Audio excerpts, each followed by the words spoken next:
Good morning. It's morning over here in Tokyo, and as I promised, our quarantine is going to be over tomorrow.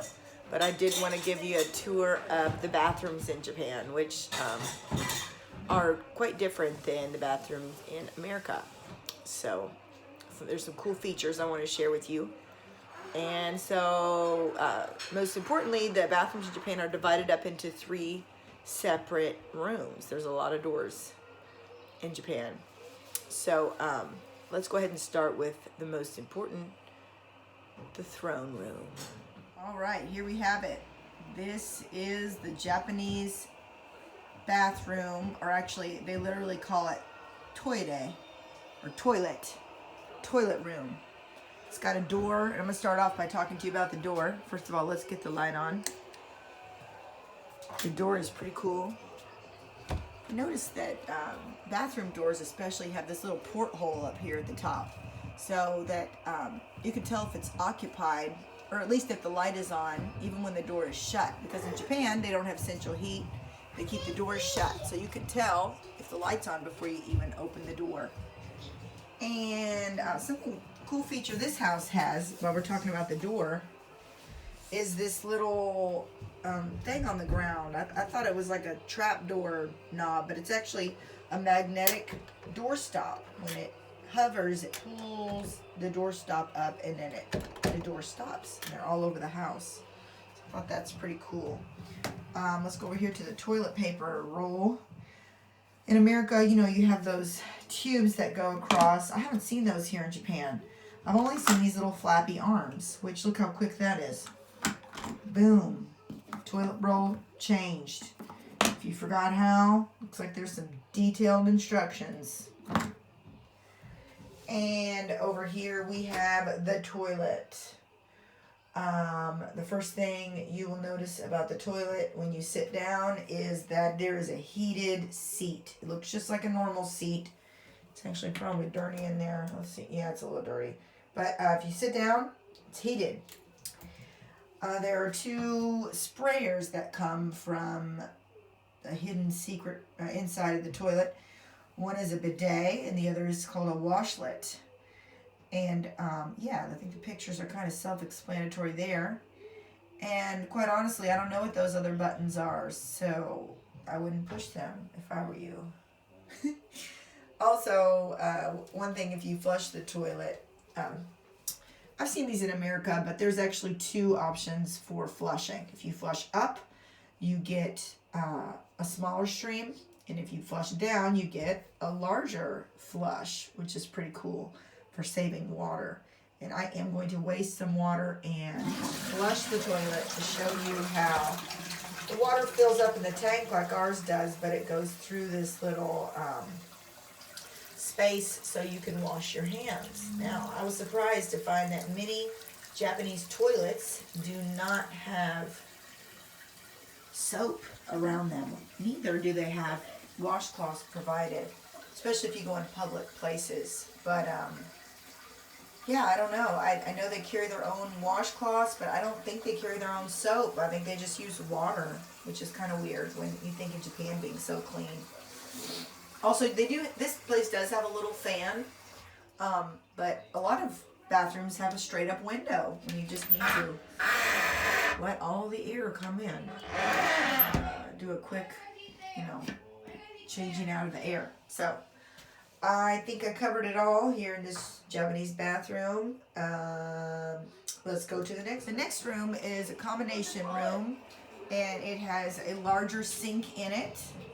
And it also has the washing machine. Notice there is no dryer. They typically do not have dryers in Japan. So one of the things I love about the Japanese bathroom sink is that it's so big. You can literally bathe an infant in here, which is really nice. You can take care of your laundry stuff. Sometimes you have a stain or whatever. You can wash it out there. And then, of course, you also would brush your teeth here. And I don't know, several of them that I've been in have this extendable head, and also two options for spray or pour. Incidentally, they don't have it in the kitchen though, in both of the places that I've lived in for any amount of time. So yeah, that's a pretty cool thing about the second room of a Japanese bathroom. And let me think. Yeah, so, you know, there's no dryer, so you got to hang up all your clothes. It's pretty small. Oh, there's dirty laundry in there. It's pretty small, so we do at least 2 loads a day of laundry. And you got to hang it up outside. And here is the third room of a Japanese bathroom. It's the actual bathtub room. It's a combination. It's got like a shower head here, and then the nice deep bath. So one cool thing about this room is the whole entire room is waterproof, completely waterproof. So you don't have to worry about kids splashing in and out of the bathtub. So what you do is you fill this whole entire thing up with nice hot water. You can specify the temperature. And then to preserve the temperature, you can roll out this cool mat all the way across. It keeps the water hot. There's also a feature on this one that literally cycles the water around and keeps it at the desired temperature. But you don't get the bath dirty. You have to get the bath clean because we're going to share all that water with everybody in the family. So what you do is you sit right over here on this special shower stool, and you use this dipper, or you can use the shower head. You dip out the clean water from the bathtub, pour it on yourself, get yourself all soapy, clean off, and then rinse yourself off with this same scoop. Maybe I'm doing this wrong. Maybe a Japanese person can correct me if I'm bathing wrong.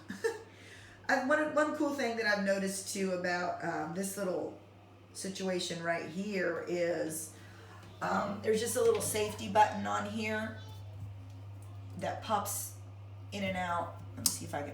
So it actually prevents the water from going hot. I guess if there's a child in here, you can stop it from getting too hot, and then you have to push that button to get hot water.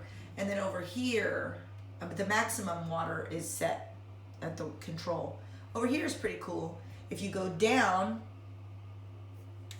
you get water coming out the bottom, and if you go up, it comes out the sprayer, which I'm not going to do because I'm sitting here. Anyway, I don't know, I guess you can wash your feet better by that bottom sprayer. I mean the bottom faucet. But anyway, so it's pretty cool. So when you clean the shower though, you get this room, you have to scrape down all the walls and clean all the walls, and yeah, and then again there's a window so that you can easily and quickly let in a whole lot of air to dry out the room, which is really nice. So there you have it. That is the tour of a Japanese bathroom as typical as what I've seen. And then again, so because you have the 3 rooms, 3 people can actually be using the bathroom at the same time. One in the bath, one brushing their teeth, and one in the toilet, all with privacy. So let me know if you've got any questions or comments, and yeah, thanks for taking the time to watch, and I hope some of you guys find this interesting. Have a good day. Bye-bye.